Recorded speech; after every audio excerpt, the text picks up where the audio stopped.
aí, galera, como é que tá a quarentena? Espero que todo mundo bem, espero que todo mundo levando de boa aí esse momento. Né? E aí a gente continua estudando aqui, vamos continuar com as nossas aulas de cinemática, vamos ver esse assunto que é composição de movimentos. O que é isso? Né? Essa ideia parte dos princípios de referencial que a gente já discutiu. Né? Imagina que você esteja parado. Né? Você está parado em cima de um objeto que também está parado. Então você, quanto alguém de fora, vai olhar para você e vai dizer o quê?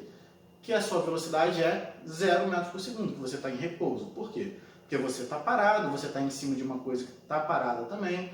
Né? Então uma pessoa que está do lado de fora em repouso vai dizer que você também está em repouso. Mas e se você estiver em cima de um objeto que está se movimentando? Bom, você está parado em cima desse objeto, então você, no seu referencial, olhando para você próprio, você vai dizer que você está em repouso. Mas e uma pessoa de fora? Né? Vamos imaginar que esse objeto aqui, esse objeto está indo para a direita com uma certa velocidade, e você está em cima dele. Uma pessoa que esteja fora, né, dessa superfície, fora desse objeto que está se movimentando, vai olhar para você e vai dizer que você tem a mesma velocidade que o objeto, que você está se movimentando junto com ele. Mas para você, você está parado, você está em repouso. Então, a ideia de referencial é o que está por trás dessa ideia de composição de movimento. Agora, imagine que os dois estejam em movimento. Então, eu tenho você indo para um lado e a superfície onde você está indo para o outro. Né? Isso é uma composição de movimentos. Você está se deslocando para a direita e o objeto onde você está em cima está se deslocando para a esquerda. Todo mundo já deve ter feito isso daqui que eu vou colocar agora. Olha.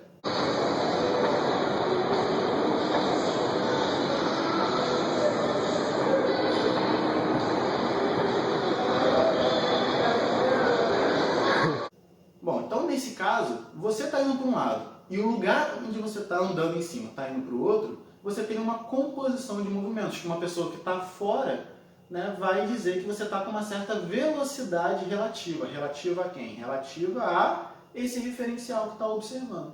Né? Porque você tem uma velocidade e o objeto onde você está andando em cima tem uma outra velocidade, que pode ser no mesmo sentido que você está indo ou pode ser no sentido contrário. Né? Então, se você estiver para um lado e a superfície onde você está indo para o outro, isso é uma composição de movimentos.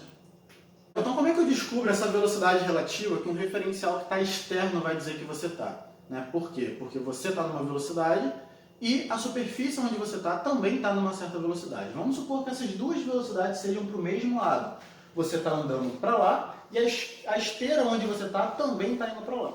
Né? Então, uma pessoa que está de fora vai dizer que a sua velocidade, né, ela é somada à velocidade da esteira onde você está andando. Porque a esteira está te levando para a direita e você está indo para a direita, então a sua velocidade relativa é a soma das duas velocidades, da sua velocidade e da velocidade da esteira.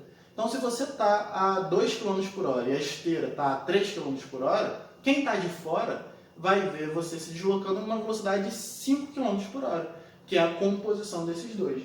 Mas e se você estiver para um lado e você está numa escada rolante que está para o outro, por exemplo? Né? Então, agora, enquanto você está tentando ir para a direita, a escada rolante está fazendo você ir para a esquerda. Uma pessoa que está de fora, um referencial externo, vai dizer que você está com que velocidade relativa? Bom, é a sua velocidade menos a velocidade da esteira. Porque você está indo para um lado e a esteira está indo para o outro lado. Então, se você está a 3 km por hora e a esteira está a 1 km por hora para o outro lado, né?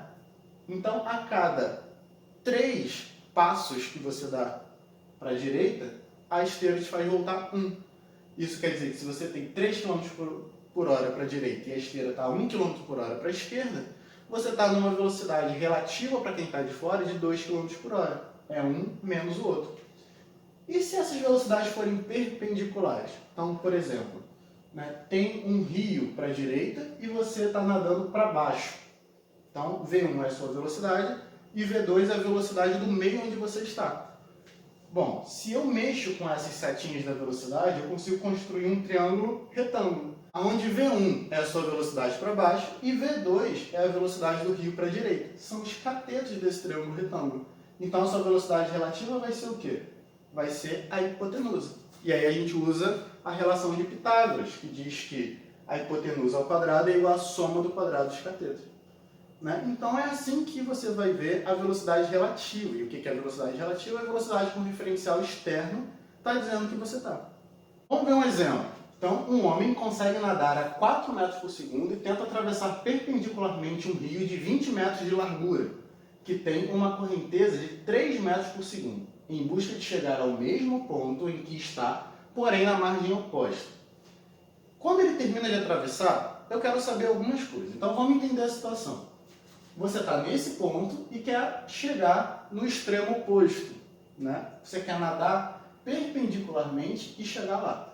Mas existe uma correnteza de 3 metros por segundo. Enquanto você nada a 4 metros por segundo para cima, né, digamos assim, a correnteza te leva a 3 metros por segundo para a direita. Como é que vai ser seu movimento, então? Essa diagonal aqui. Quando eu trago isso para as velocidades, o que eu tenho? A velocidade de quem está nadando, 4 metros por segundo, e a velocidade da correnteza perpendiculares. Isso é um triângulo retângulo. Como é que eu descubro a velocidade relativa, então? A velocidade relativa eu faço por Pitágoras.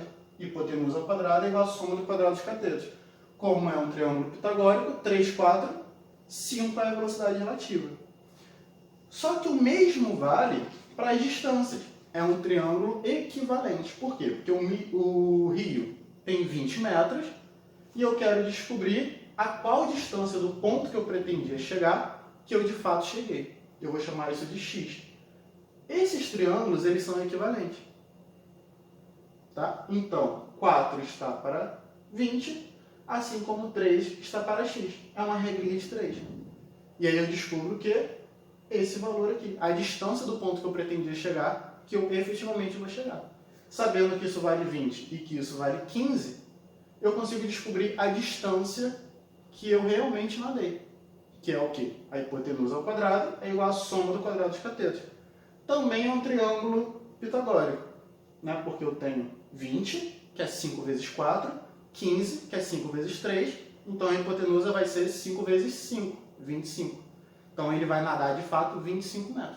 Galera, esse assunto é mais tranquilo, espero que tenham entendido, mas qualquer dúvida é só entrar em contato comigo, pode ser aqui pela caixa de comentários, ou pode ser pelo meu e-mail, pelo meu Instagram, do jeito que vocês já sabem, beleza? Valeu!